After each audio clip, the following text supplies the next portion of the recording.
Hi, this is George at paintreproductions.com. I'm going to do a little bit of blocking. So I'm going to work on a little bit of the Monet image. This is a bridge at the Argentile. It's painted by Monet.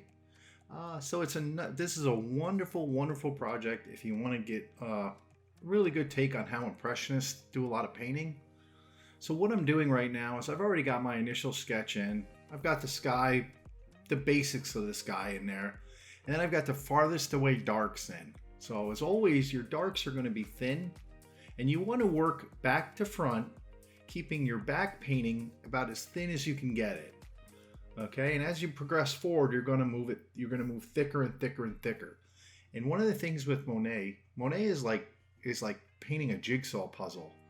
You're not really blocking in large areas. It's just strokes going left, strokes going right, awkward strokes. I mean, if it feels uncomfortable, you're probably doing it right.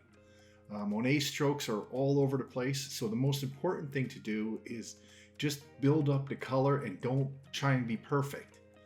Okay, painting a Monet is about the color. It's about the use of the colors with each other, and it's about the feeling that the paint gives you. It's not about the detail. This isn't a Vermeer, or it isn't this. It's just we're going to be working in blocks of paint. We're going to do a lot of wet on wet paint.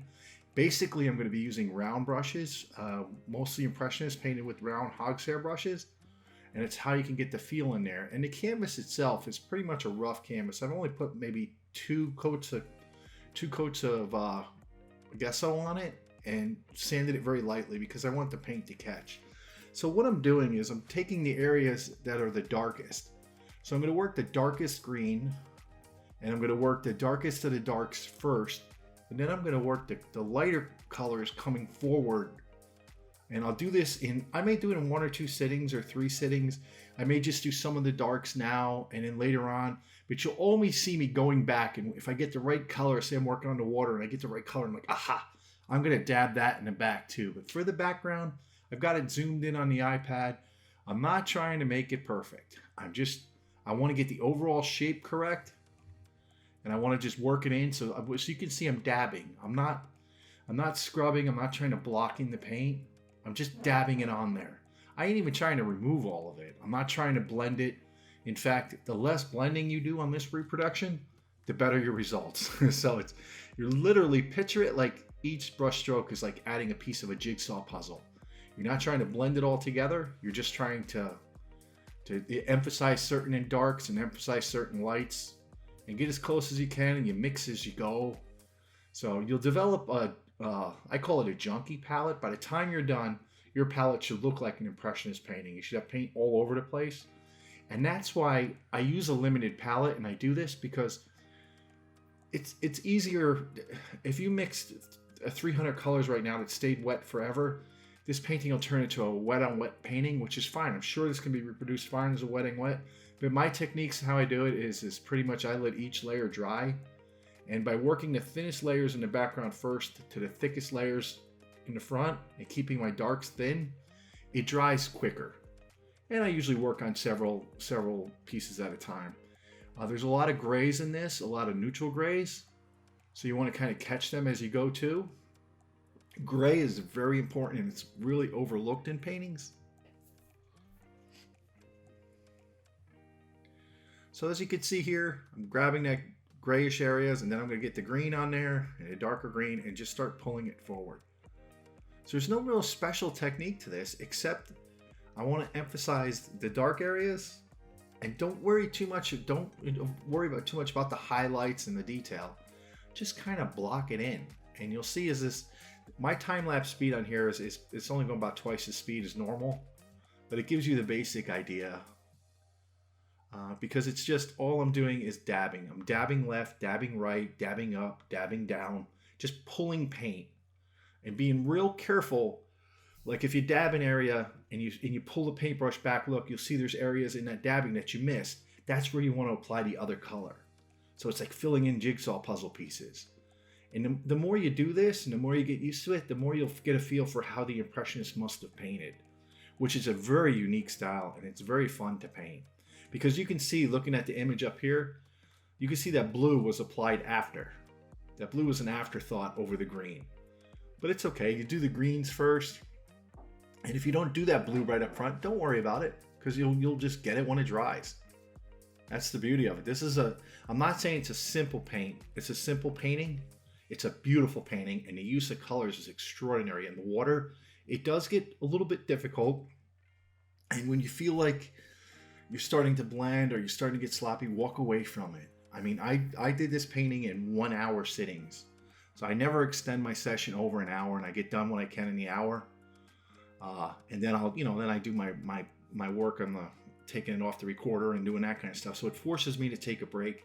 And I find that taking a break every hour, every 45 minutes, every 30 minutes is really what you need. And the more detailed stuff you're working on, the more breaks you got to take. So as you can see, I'm pulling some blue in there.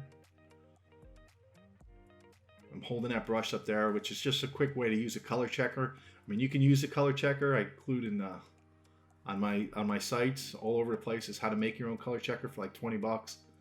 But for this one, for the initials, you don't need to do too much color checking. Just get it in the ballpark is what you're trying to shoot for now. And as you can see, it's not really different, but I'm staying at the farthest objects, farthest away from the viewer. That is very important that you do that first. Don't try and do that sailboat. I know you want to paint that sailboat or you want to paint that bridge, but this is part of it, is that you're bringing it all forward. And it's really important that you do that, because when it's time to paint that sailboat and do that mast, you don't want to pull that mast through that wet paint. You don't want to change this or move this around. You want to get this kind of so it's all settled in the background. And then it's like you paint that boat up front, and you're going to see when I do that, I'm going to use almost like an impasto technique. I'm going to put a lot more paint on the canvas in that boat, that bush that's in the front, very front right corner, really heavy paint. I'm literally just lifting the paint off the palette and dropping it right on there. But that gives the result that I really want to get. So as you can see here, I'm just kind of adding that blue, and it's called the lift method. I'm not blending. I'm lifting the paint with the brush. See how I push up on it and I lift the paint? Then I'm just dropping it kind of where it needs to go. Now where I'm dropping the paint on the canvas is where I see the plain canvas, where I see that underwriting, the underpainting, that lower brown paint. And I'm moving right along. It looks like I'm going quick, but I'm really not going that fast. If you were to watch this in normal speed, you see it's doing about a little bit, half this speed right here. So I'm just, and it's the truth is you want to move through it. You don't want to concentrate on one little area. You'll mess it up. You just want to grab an area, hit that area, dab it in there, and move on. And you just keep going like that and keep mixing. If you run out of color, just mix a little more color. You want to try and avoid, don't spend all your time mixing a whole bunch of different colors. Mix on the go. With this kind of thing, you want to practice mixing on the fly. You need darker green paint, add some brown to it. You need black, mix that. For the trees, that black is just a mixture of blue and brown, and I actually use a little bit more brown because it's trees. Now, if I need black in the water, I'm going to use blue and brown and a little bit more blue because it's water. And this works well. Try to avoid black at all costs. The only time I use black is when doing a grisaille layer. And on this kind of painting, you don't do a grisaille layer. You paint literally direct to the painting. Now you see I'm grabbing little things. I grabbed like the little white line, the little white part of the mast. Basically, I'm pulling that right now as a reference point so I don't forget about it later. I'm not worried about pulling out tape. Don't ever use masking tape. Don't ever do stuff like that. I'll show you when I do detailed paintings, I'll show you how you can get that straight line. I'll show you all these different tips and tricks through all these different videos. But the key is with this is just to have a free brush. You literally have to be free. And you have to keep your brush moving.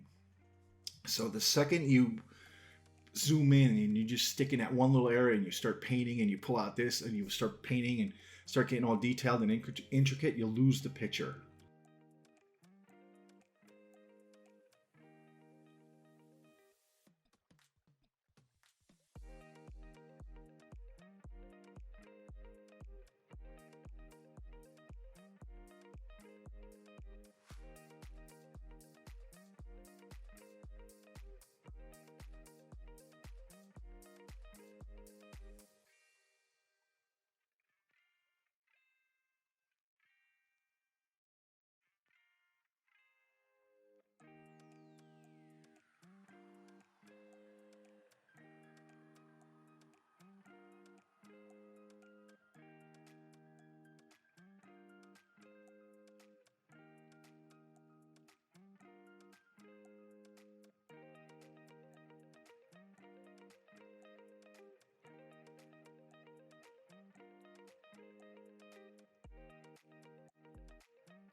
Okay, so I'm going to let the video finish up right now, but it's the same exact thing. I'm going right across, paying particular attention to where the buildings are, paying particular attention to the image on the screen, adding the darks where I need it, and no blending. I want to thank you for listening. This is George of paintreproductions.com, and thank you for viewing.